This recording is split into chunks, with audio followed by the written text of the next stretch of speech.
फुर सुर बाऊ फुर सुर बाऊ चला गया कि मिट्टी खोदे माल कमाए अपना चले गए था ना।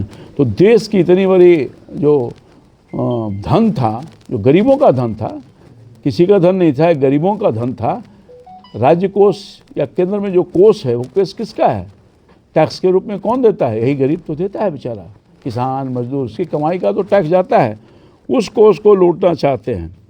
तो इसलिए इस ईडी गठबंधन वाले लोग, भगवान राम से परेशानी हो रही है, उनको राम से परेशानी हो रही है।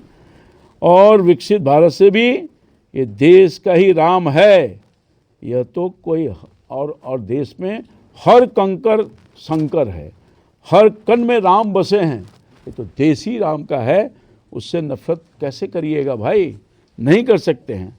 और इस नए अधिनियम का उद्देश्य सीधे तौर पर जल सुरक्षा और जल संबंधी कार्य, मुख्य ग्रामीण बुनियाद ढांचा और आजीविका, ये सब जुड़ा हुआ है उससे। और ये बहुत ही कारगर अब के समय में साबित होने वाला है।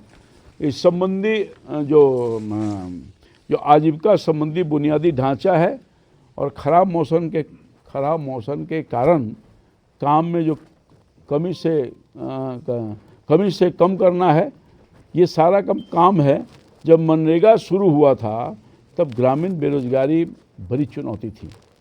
आज देश के सड़क का इंफ्रास्ट्रक्चर, रेल, हवाई इंफ्रास्ट्रक्चर, डिजिटल इंफ्रास्ट्रक्चर, कृषि इंफ्रास्ट्रक्चर, शहरी और ग्रामीण इंफ्रास्ट्रक्चर में काफ़ी परिवर्तन आया है पिछले दिनों। जो हमारी सरकार है, मोदी जी के नेतृत्व में जो सरकार चल रही है, उसमें बहुत बड़ा परिवर्तन आप स्वयं देख रहे होंगे। गांव में जाने के लिए सड़क नहीं था, अब तो गांव के अंतिम छोर तक कोई ऐसा घर नहीं है जो हम सड़क के बगैर जाते हों। पहले तो पैदल जाना मुश्किल होता था, अब तो कार से जा रहे हैं, मोटरसाइकिल से जा रहे हैं, ट्रैक्टर जा रहा है। कितना इंफ्रास्ट्रक्चर में परिवर्तन हुआ। 4 लेन 6 लेन यहाँ से पटना जाने में कितनी दिक्कत होती थी, आप स्वयं समझिए ना। तो अब तो पटना जाने में हमको लगता है कि 1 घंटा सवा घंटा बहुत लगता हो, पहले 2-4 घंटा लगता था। क्योंकि हम पटना से हैं, भोजपुर आते थे, आरा इस सब इलाके में जाते थे, तो बहुत कठिनाइयों का सामना पड़ा। जाम अलग, रोड खराब, एक्सीडेंट होता था, परेशानी होती थी। ये जो पुल था ना, पुल छोटका पहला पुल हुआ कोइलवर वाला, कितना नंबर लगता था, फुर सुर बाऊ, राहत हो गई। लेकिन ना, व्यवहारिकता में हम खुद एहसास कर रहे हैं, कोई आदमी ऐसा नहीं है जो ये नहीं कर सकता है कि आज हमको जाने आने में कठिनाई है।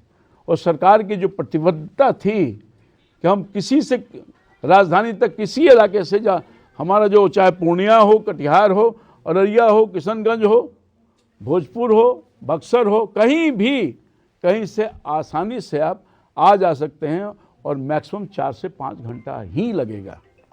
ये तो देखा होगा कितना बड़े पैमाने पर। अब तो रोड, पुल, पुलिया, ये तो बड़ी बात है। हम तो धन्यवाद देना चाहते हैं प्रधानमंत्री जी का कि बेटा तो आपके बगल में ना है।